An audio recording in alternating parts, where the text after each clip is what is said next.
You're listening to the Women in Motorsports special edition episodes by the Racer to Racer podcast presented by Race 92. Our guest today is Taylor Reimer. And for those who don't know, Taylor Reimer races in USAC. She races midgets. And also she's a cheerleader at Oklahoma is just Oklahoma, right? OU, yeah. OU. Oklahoma Sooners. There we go. Yeah, no, it was a great talk. She's a really good driver. She has amazing results, and then you find out, she doesn't have a ton of experience, so her results compared to the amount of experience she had growing up racing is pretty amazing. And Yeah. she drives for Keith Kunz Motorsports, and she drives. So they run the national midget circuit, so they run USAC and they run Power I when they can. And it was a great talk, and she was really nice. I've seen her at the track. I've never met her, never talked to her before, and I was really happy to be able to meet her and talk to her, and it was a good interview. Yeah, absolutely. And so she's sponsored by I think Buzzball Cocktails, right? Yeah. So kind of she talks a little bit about that, kind of a cool story with that. And yeah, no, we definitely look forward to, kind of seeing her progress with racing and kind of see where that goes for her. But you can definitely tell like she may not be she hasn't been around as much to where like I feel like she has like a lot of knowledge of it, but you can definitely tell like she has the talent. Right. I would agree with that. And she's gained that knowledge with each lap, right? I mean, it's hard. Yeah. I mean, you're racing against the very best at what they do. So right. And she's definitely showing that she can compete with the best. So yeah, we definitely look forward to seeing where she goes. But yeah, hope everyone enjoys and thanks for listening. Thank you. Our guest today is a driver of the Keith Kunz Motorsport number 25K USAC Midget and is currently the winningest female in the history of Port City Raceway. We're joined by Taylor Reimer. Taylor, thank you so much for joining us. I know you're extremely busy because first off, you're in college and you're a cheerleader as well, correct? Yes, that's correct. So first off, talk a little bit about, and I guess, so your family kind of has had a history of racing, right? Like your dad raced, and that's probably what got you interested in it. Yeah, that's correct. He grew up racing all sorts of things, and that's how I got started. Basically, was whenever I was young, he wanted to put me in a little go-kart, and that's how it all started.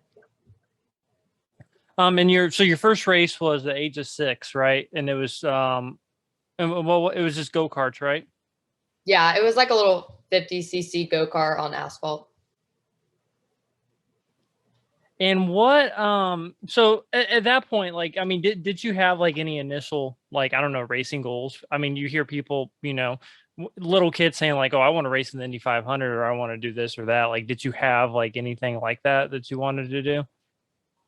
I don't think so. Just because I was so young, I didn't really kind of know what all of that stuff was. I knew that I loved doing it, and I, wanted to do it for as long as I could. So when did you move to the I assume it was like junior, when you were on junior sprints or whatever at Port City when you first started? What age did you move to those? I think I did, I'd say maybe like 9 or 10. I think I did the go-karts, I know, for a couple years. And then once I won the track championship there, we moved over to dirt and started in the micros. What did you, I mean, when you were first able to really get out and race, and especially on dirt, which is where you kind of come from, your background was before that, was it one of those things you took to instantly? Was it something that you had to get used to at first, or? Yeah, I think, I know my dad would always say that I picked up on things pretty quickly. Like we would start off, and I think I kind of figured it all out pretty fast. Like it wasn't a huge learning curve. It was a little bit, but just because I was so young, I had a lot of people there helping me out and, just taking their criticism and just learning from them. So I would say I picked up on it pretty quickly. I think like after the, I think each year I would get better and better and I would win more. Did you notice like I don't know, I guess kind of advancing, from cards into, actual, like midget sprint cars. Like, did you notice, I don't know, like the competition getting greater, or did it seem just kind of to equally progress into the next step? Yeah. So with the micros, I feel like it was like a little bit of a progression with that. Mhm. But I think so I like took 6 years off from racing. And so I like did the micros up until restricted. And then I stopped whenever I was like 14. And then I started and I immediately jumped into the midgets. And the midgets are very competitive. You have guys that are doing it for a living. So I think it definitely became a lot more intense and just like everyone drives a lot harder in the midgets compared to whenever I was younger and racing the micros. Yeah, and that was something I was going to ask you about. I mean, 7 years is a pretty big gap. Um, First of all, did you find other interests? Obviously, cheerleader, extremely demanding, especially if you're doing travel. Did you find an interest like that, or what was with the gap? Yeah, so whenever I grew up racing, it was kind of just for fun. Like it was, something that me and my dad did on the weekends, every Saturday. And I think like racing has changed a lot from whenever I did it. I just grew up racing at one track. We would go out every Saturday, and occasionally it would be Friday, Saturday if it was like a big event. But now it's like you race for teams. And whenever I did it, that wasn't really, or at least like when I was younger, I don't know if they had this, but people go and travel with series now and you go to different tracks. Like they do that with the micros. But whenever I did it, we just stayed at one track. So, I think after a while, we kind of just, I wouldn't say we got burnt out of it, but, we kind of just got to a point where it was so repetitive and we were just doing the exact same thing every weekend that, we kind of just decided to take a break. And I had other, obligations with school and then cheer also, but that wasn't like the deciding factor for me to stop and take a break really. I think we kind of just decided that I should probably like focus on school and definitely go to college just because we didn't really because now they have all the different programs that young drivers can get into and that helps them, go up into different series and stuff. But whenever I was around, we didn't really like see any of that. So we kind of just decided that, maybe I should go to college and get a degree. So, you know, 7 years off running micros, and then all of a sudden you just jump into national midgets. And I'm sure anybody watching this will know how tough that is. Tough it is. And that's the amazing part of it, really, is how quickly you got in stride. Um, I feel, I mean, did you do any testing, or did you just, I mean, because you, first time I remember seeing you, and if I have this wrong, I apologize. First time saw you was running last year in Florida, and you may Yeah. have run before that. I don't know, but you won a heat race. Yeah. That was my first USAC race too at Bubba, the season opener. That was my first Yeah. USAC. I had previously done a couple of local power I races out at I-44 because I was racing for Dave Mack at the time. So we kind of did a couple local shows. We did like one in Missouri and then a couple at I-44. But other than that, Bubba was like that was my first USAC race. It was very impressive debut. I mean, because that's hard. I mean, Yeah. those guys and girls, um, I mean, everybody brings all the best equipment. You're driving for the best team. Boat's got a great team. Dave Max got great cars. Um, and to go down there and win a heat race and to qualify well, very impressive. And I mean, it just takes 7 years off and to be able to do that. Is it just, it wasn't even maybe a case before when you said you got burned out? Was it maybe not challenging to you racing at Port City? I could possibly, I think, we could have, moved up because the highest class that I went to with the micros was restricted. So like I did junior sprints for, I think like 4 years. We stayed in it for a while because we wanted to win the championship. And then we moved up to restricted and we did that for a while. But, I never went up to A class or outlaw or anything like that. So jumping from restricted straight into the midget was, it was definitely a huge learning curve. I'll be honest, at first I didn't really like the midget whenever I first started doing it, just because one, I hadn't raced for so long, and two, it was just, to me, because I had taken so long off, it felt so different from the micro. So, I think it definitely took me a while to get, used to the midget. At first I was not good whatsoever. But every single race, I just could see like how I progressed, and that's where I am now. So, I don't know. I'm not sure how I'm trying to ask this. Just that a 7-year layoff, what makes you decide, hey, I want to go race again? And not only am I going to go race again, I'm going to go do it against the best. And I'm just going to, wherever the cards fall, that's just how it's going to be.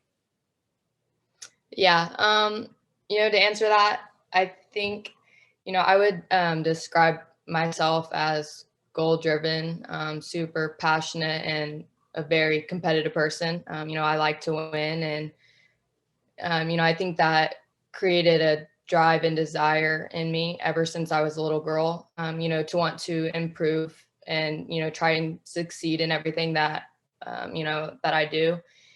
And I always knew that I wanted to get back into racing.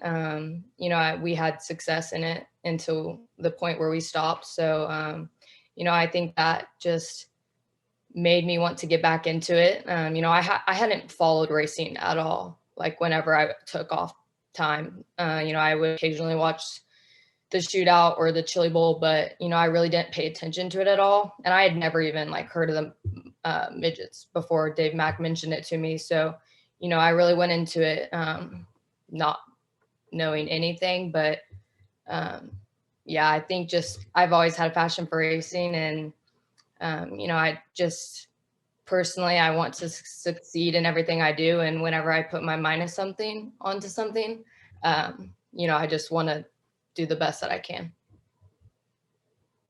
Were there any I don't know, female racing drivers that you kind of looked up to, kind of when you started racing, maybe now?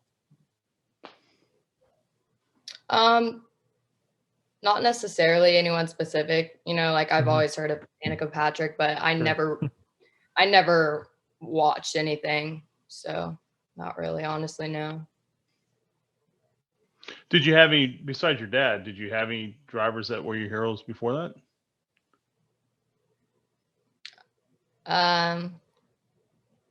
I don't know, maybe some people out at my local track, I guess. So basically, I didn't follow anyone.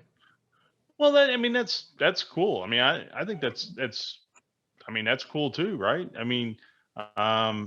You're racing for yourself, not for others. So, that's why you're doing it. Yeah. So it kind of going back to what you were talking about a little bit ago, being driven and all of that. Obviously, a lot of self-confidence. You've already called your shot for this year, saying you're going to win a race. And I think that's awesome. I'm here for it. Because that gives you the goal, right? That's, hey, I've said this, now I got to make this happen. Exactly.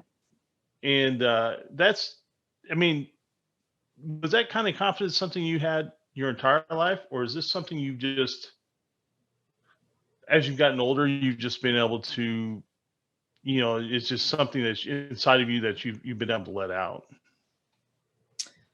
Yeah, I mean, I guess I could say it with, everything that I do. I don't think it's necessarily confidence. It's just, I've always been such a hard worker, whether that be like cheer, racing, or, academically. So I think that, I have the mindset where if I put my mind to something, like I'm gonna do it no matter what. Like nothing's gonna stop me, and nothing's going to get in the way. To do that, I guess.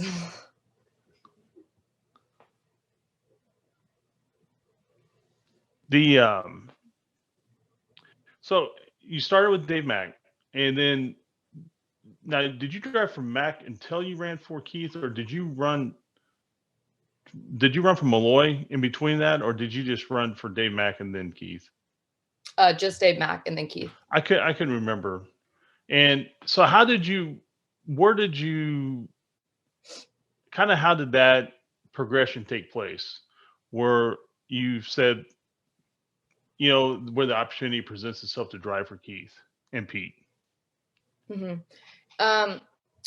Yeah, I think just, we had been friends with Dave Mack and Cannon. I grew up racing with Cannon, his son. So, that's how we got back into racing was, with them. And I think just kind of as the season, went on, just, there were just some things that happened and we just didn't really work out on the business side of things, racing wise. We were still really good friends, but it just didn't work out for racing. So, we had seen Keith and his team run and, the opportunity presented itself. So we just ended up switching once the season was over to Keith. Right. And so your first Chili Bowl, was it actually this year or was it the year before? It was the year before. I had raced about 3 times prior to running the Chili Bowl. So hardly like any practice or experience in the midget before just jumping in and racing the Chili Bowl. And you made it to the B main, right? For on one of the, or yeah, what was it, B main that you made it to, or? On my prelim night. Gotcha. I made it to the B feature, but what how I don't know, like how intimidating was that? I mean, like you said, that was one of your first races in a national midget, and it being literally like the biggest midget race in the world. Like, how intimidating was that for you? And there's what, like 300 people entered, right, Scott? Or how many cars? No, well, last year there was 340, I think, and this year 320, 340, and this year is close to 400. So, yeah, honestly, I would say my first year, I was definitely intimidated. Like I was super nervous. I always get nervous for big races like that, but I would honestly say that I was more nervous and intimidated for coming into this year's Chili Bowl than I was my very first Chili Bowl, just because, I had no pressure on me going into the first year. No one really knew who I was. I mean, not that many people do now, but, I didn't have that much experience. So I went in and, I wanted to make my goal was just to make the A feature. And well, I mean, I guess it was to make the A feature, but, my goal was just to go out there and get solid laps and just run, the best I could, just really trying to get that seat time, and driving with some of the best drivers. So, I was more intimidated this year just because, I knew I had the best of the best equipment and I had the potential, to go out there and succeed because I have a very fast car and it was definitely more intimidating this year. I felt like I had, I had more pressure on myself just because I had set, some goals and yeah. what was the biggest surprise, like the biggest takeaway from A, when you first jumped in a midget, and B, then after a full season like last year? What were some of the surprises, some of the things that you, I guess I'm trying to ask some of the takeaways? Yeah, I would say it was one, like the horsepower, like going from like the micro, obviously, into the midget, like the horsepower was a huge jump, in difference. And then also, I grew up, I guess I would say this was more of a challenge, but uh, going to different tracks. So like from last year, every single track that I went to with the midget series, that was the first time I had ever been to a different track. I grew up at Port, and it's a very small track. We had the same track conditions nearly every single weekend. So then jumping into the midget and going to all those different tracks, it was I definitely think it was a huge learning curve for sure. But I think now that I've gotten to go to all those tracks and, the different sizes, small, large, like, super slick and tacky, I think that, going into this year, it'll be, hopefully I'll progress a little bit faster just because I've been to a bunch of different tracks and I've seen all sorts of track conditions now. I don't know if that really Yeah. answered your question, No, but it does. That does. That's and that is a big part of it, right? I mean, Florida's sandy, Oklahoma's got more of that dark clay. Bloomington's that red clay, and some places like Circle City track doesn't really tack up a ton. It's in Hopstad's a little bit the same way. It's kind of crumbly. I mean, there's a lot to learn. I mean, that's yeah. So do you have a process for that? Do you sit down, say at the end of the heat race, end of the night, you enter something like into the computer, or you put some, how do you, I guess, commit those to memory? No, I don't write anything down. I think, what I've been doing recently with my crew chief is we kind of just like discuss after, what we thought went good. And, they have all their notes from years past. So, they know how to set up the car and everything. And, I mainly just go out there and drive it. But before like I go to a new track, I would always go on the flow and kind of watch their like replays from the years past just to kind of see like how big the track is and, what kind of track I'm getting ready to race on. Does the flow of the track come naturally to you? I mean, some places naturally race just a certain way. Most places naturally race just a certain way. Is that something that comes easier to you, or is that something that it's part of that learning process too? Just the way you have to enter the corner in this particular place, it looks like you can run here and you can't run here. You gotta maybe move up a little bit, move down a little bit, something like that. Is that something? Because it seems like it does, and that's the reason why I ask. Because I mean, you're fast every night. Yeah, I think it just depends on, the size of the track, but I think cuz there'll be some times where I go out on hot laps and like I'll run the track for the first time and I get back and I'm like, oh, that was really weird. Like that's like it just wasn't what I thought it was going to be. But I think as the night goes on and the more laps I get, I pick it up quicker, but yeah, it's definitely a learning curve. It takes me a little bit of time to kind of figure it out, but I definitely think that, I pick up on things pretty quickly.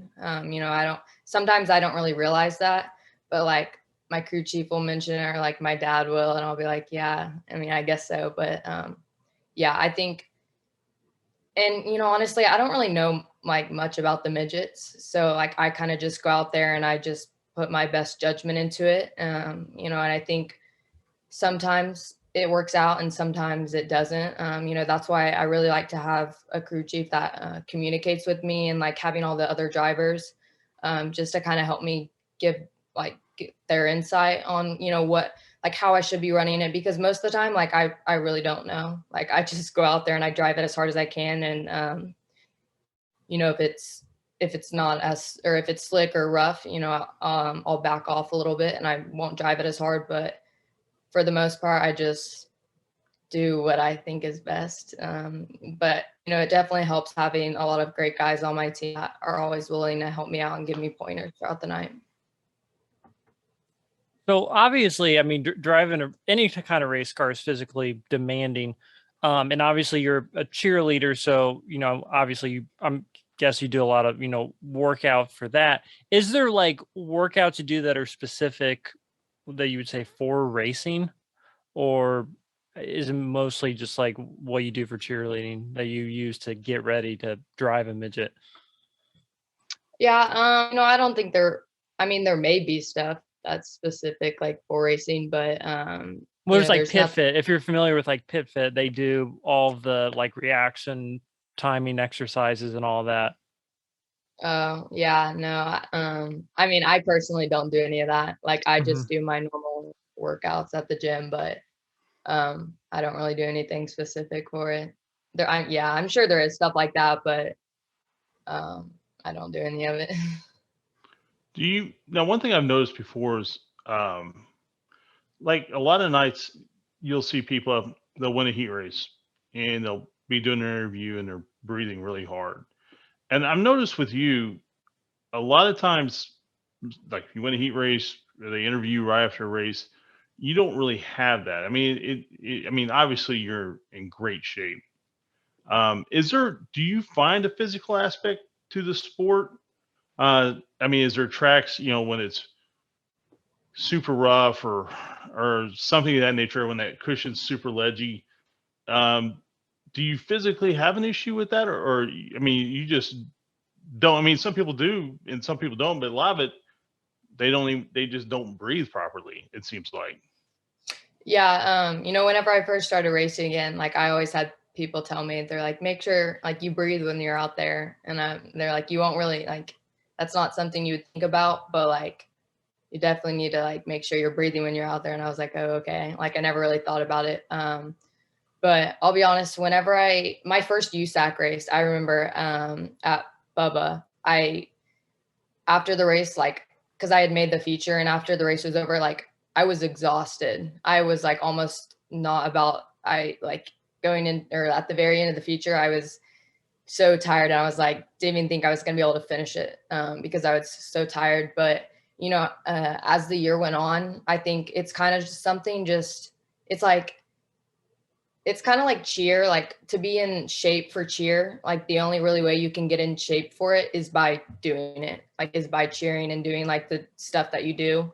So, I think that was kind of the same with racing. Like just after a while, you kind of get used to it. And, I don't get as tired now for sure. But there are times with like different track conditions, like if it's super tacky and we're going like really fast, I'll notice that, I'll get tired after a while, or if it's a really small track, sometimes I'll get tired, but, I definitely don't get as tired as I do anymore. In the beginning, I was like, wow, like I did not think that I would be, this tired from it, but, also rough tracks. The last time, I think it was in the middle of the season with Power Eye, we had, we were at a rough track and it definitely beat up my body. Like I was sore after it, it hurt and I was more tired for that race than most of them.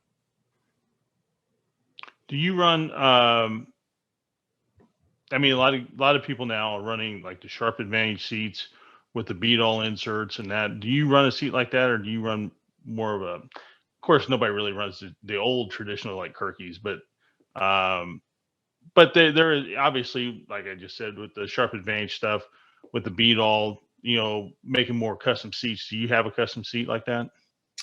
Yeah. So I actually just like my chili bowl, I had the Sharper Advantage seat insert and that was the first time. So like all last year I didn't have it. Like I didn't get the insert until like the end of December. So chili bowl was my first race with the insert. Did you notice a big difference? Yeah, maybe. I mean, sometimes like if I don't really think about it, like I don't really notice a difference, Right. but I'm sure there's probably a big difference. I don't really know. Well, you know, some people like there are certain seats will bruise you a certain way, or the way you sit in the seat, it hits you funny, or something like that.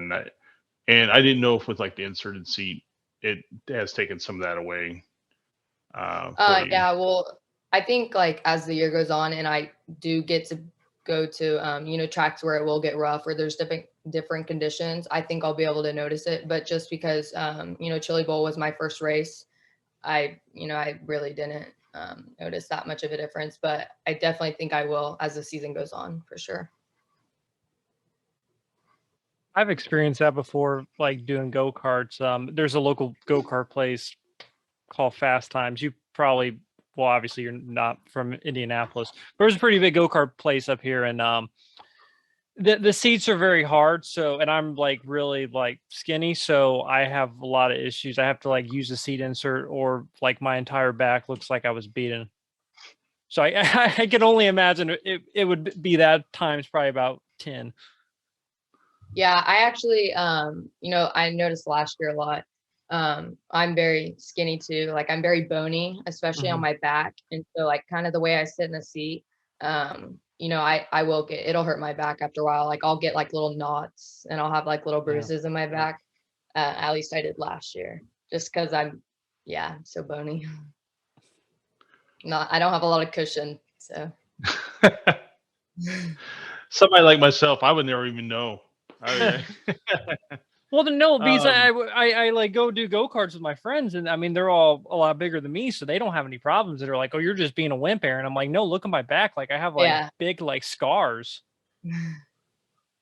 Sorry, Scott. oh no, that's fine.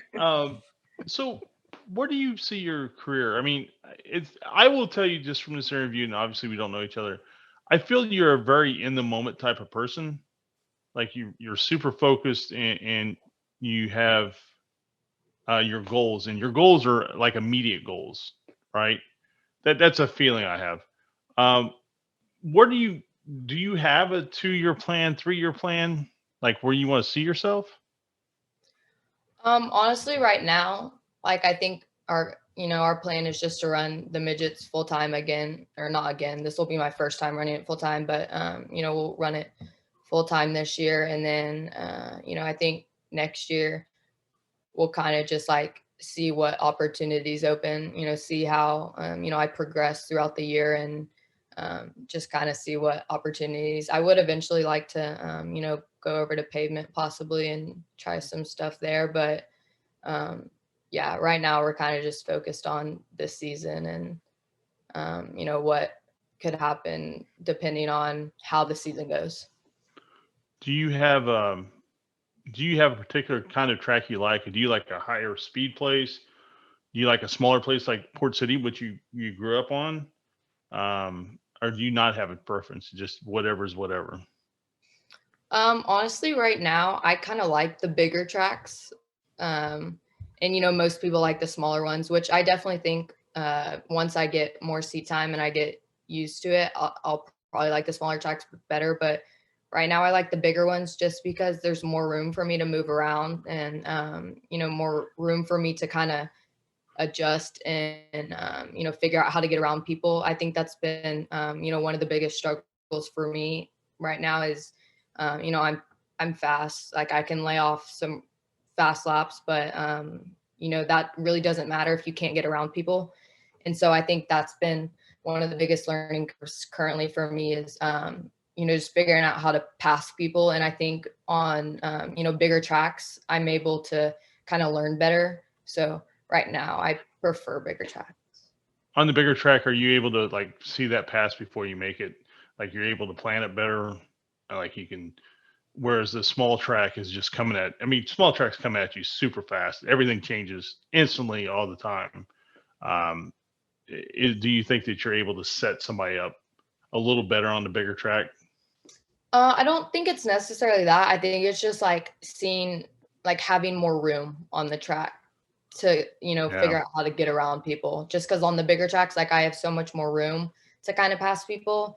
And, sometimes on the smaller tracks, I'm still kind of learning, like trying to figure out what I think people in front of me are going to do. I really don't know, just because I haven't been doing this for very long, but I've kind of, you know, tried to start to figure out. So I think just, yeah, figuring out like where, because sometimes what will happen is I get like on small tracks, I often like can get stuck behind somebody and I can't get around them. And I think that definitely holds me up. So I think that's why I prefer the bigger tracks, just because I have an easier time of getting around them. Well, bigger tracks, the bigger the track, the more somebody doesn't really, guys don't want to run as hard.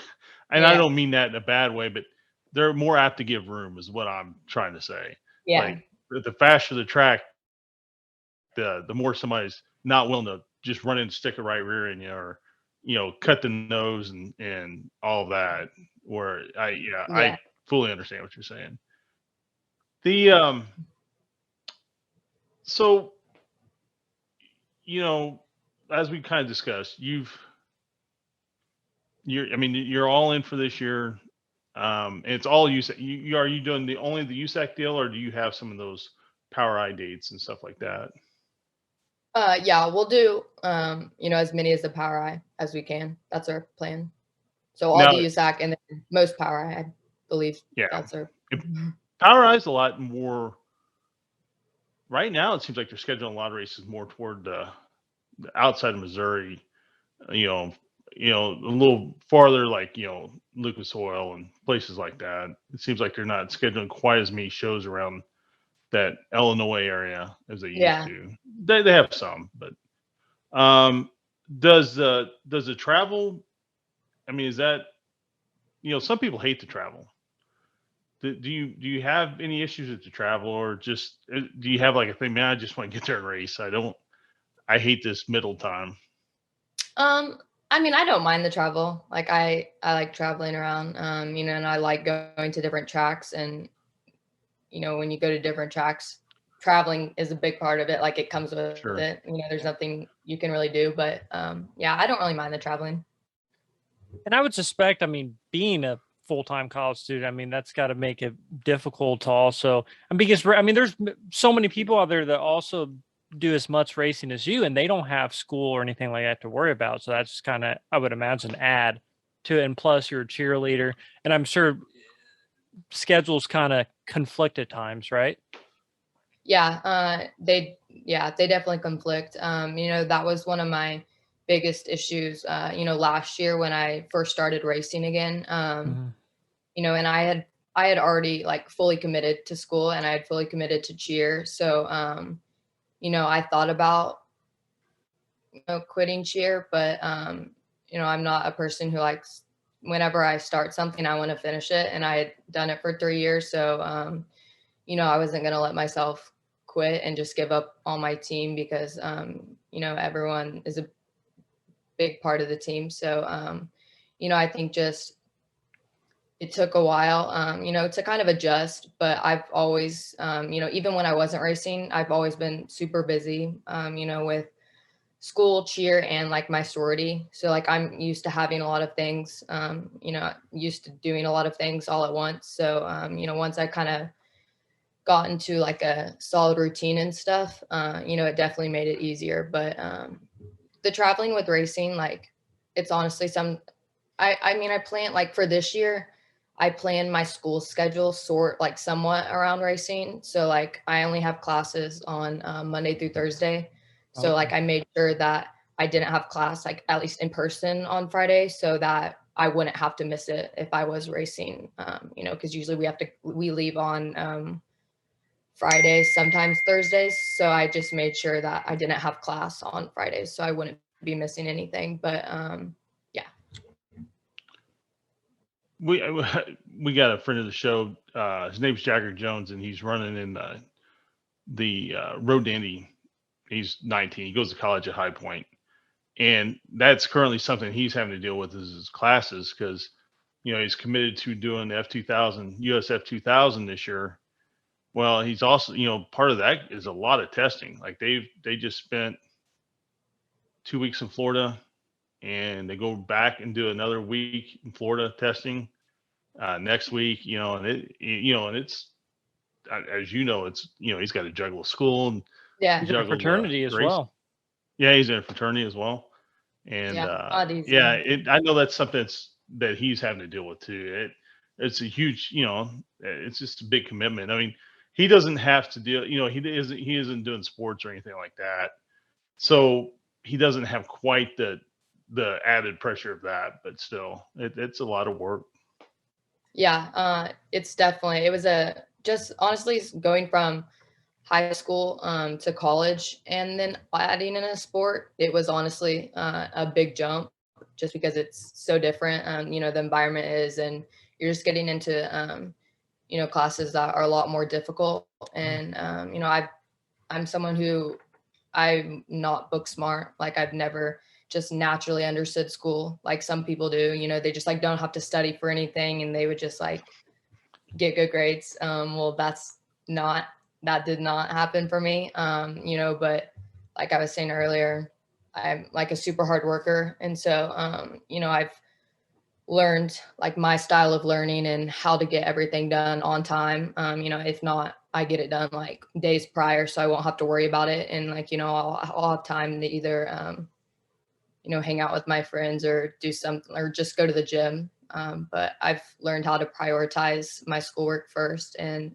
just prepare for the weekend so that I don't have to, worry about schoolwork whenever I'm racing and I'm just able to focus solely on racing that weekend at least. What's your major? It's health and exercise science, and then I'm minoring in business. So with the health, like, because I'm an idiot. So with health and exercise science, what is that? And this isn't the right term, but more like, is it more geared toward like? Well, I mean, what can you do with that degree? I guess what I'm trying to.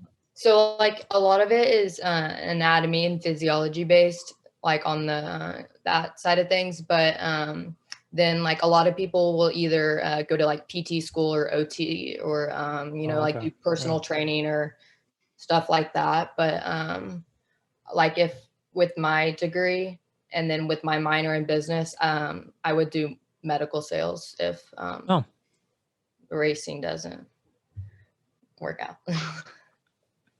Well, it's always good to have medical sales. Yeah. It's always good to have a fallback plan. I know Scott's definitely had some things he's pursued in the past, and he had a good fallback plan, right, Scott?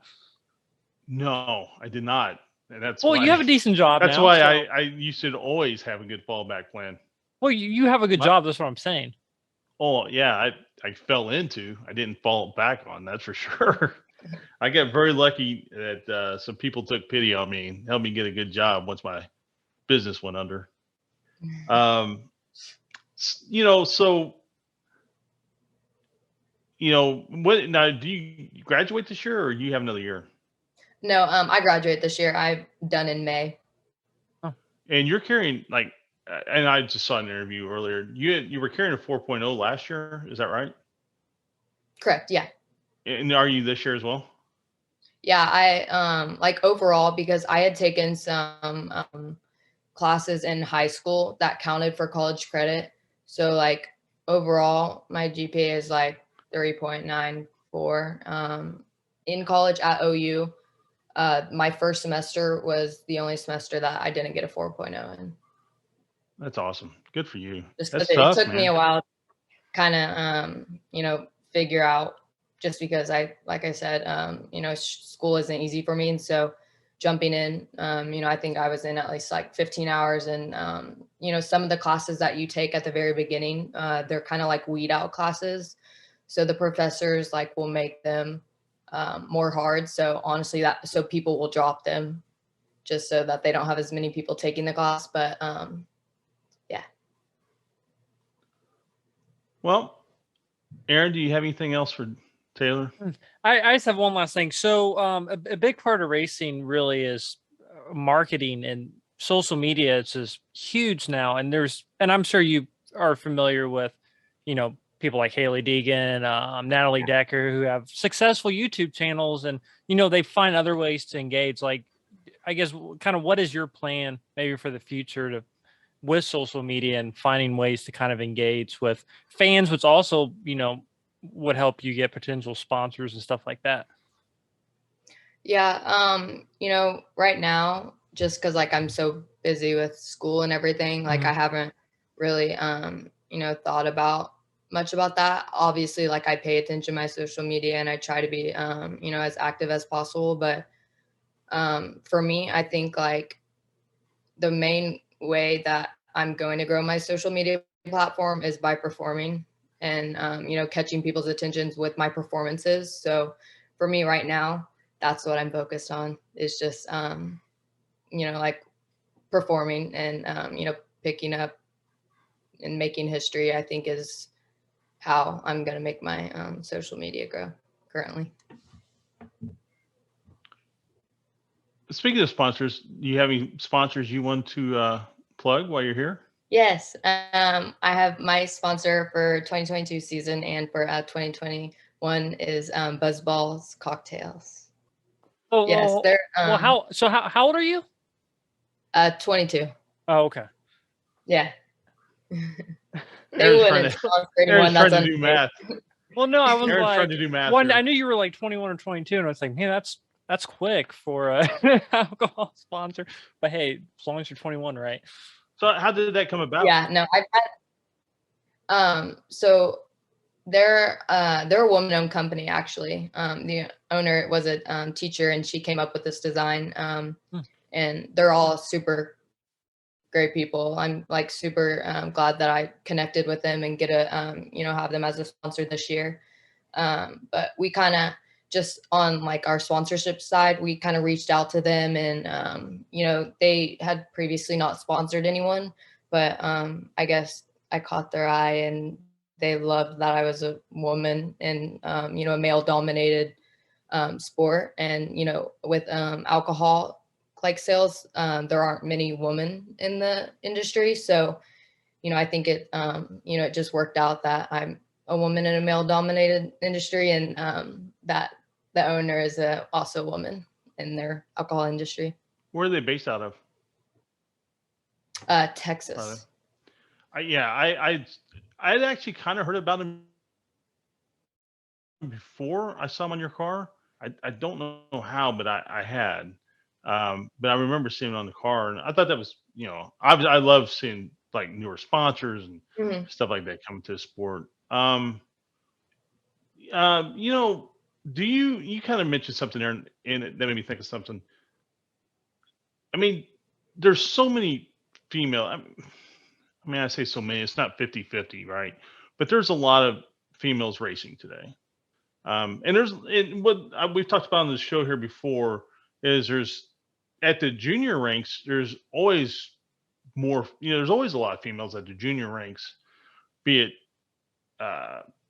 it go-karts, be it, the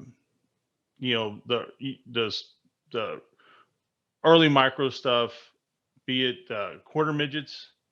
And it seems like the girls, I don't know if there's less of them, and maybe when they stop racing, it's more noticeable. But it seems like the girls about 14 years old kind of decide that's not something they really want to do. Now, we talked to Lynn St. James, and Lynn St. James told us, well, that's because women are smarter than guys, and they know when to quit, which may be true. But, you kind of mentioned you're a female in a male-dominated world. Do you get tired of that, hearing that? Like, hey, you're a girl, you're the woman, you're the female driver. Is that something that after a while is like, hey, I'm a race car driver. Like, I'm setting fast times, I'm winning heat races, I'm running top 5, top 10. I'm just a race car driver. Yeah, I don't think I get tired of it necessarily, but like you said, I am just like anybody else out there. And I will say whenever I first started racing again, I had a lot of people be like, thought it was kind of a joke that I was racing again. Obviously they didn't know who I was previously. They didn't know my background. Even if they did know my background, they probably would have still thought the, same thing. I've heard like USAC drivers, have said to people like, oh, they thought, it was kind of a joke that I was racing, you know, I mean, one, probably because I'm a female, but two, because I'm a college student and I cheer. And those are like completely, you know, on different ends of the you know, spectrum. But I think just, you know, I like it. Like I like being one of the, I mean, we've got a couple female for sure right now, but, you know, I enjoy being a female in a male dominated sport. What is the reaction with your classmates and, you know, maybe your fellow cheerleaders? I don't know the word to use, but people you cheerlead with, like what do they think about it? Like, and I'm guessing they all know that you also race. Yeah. Well, so like I came to college with a bunch of my high school friends. Like we kind of, we all went to the same high school and we all went to the same college. So, you know, they knew that I had raced a little bit growing up, but, you know, they didn't know to like what extent. But everyone that I know, they all think it's really cool. They love it. That's awesome. That's good. Well, Taylor, I want to say thank you for coming on. It's been a pleasure meeting you and talking to you. I think of you as a racer, first and foremost. And thanks. We appreciate it. Yeah. Thank you guys so much for having me. I had a great time. Thank you. Yep. Thanks. Appreciate it. Thank you. Take care.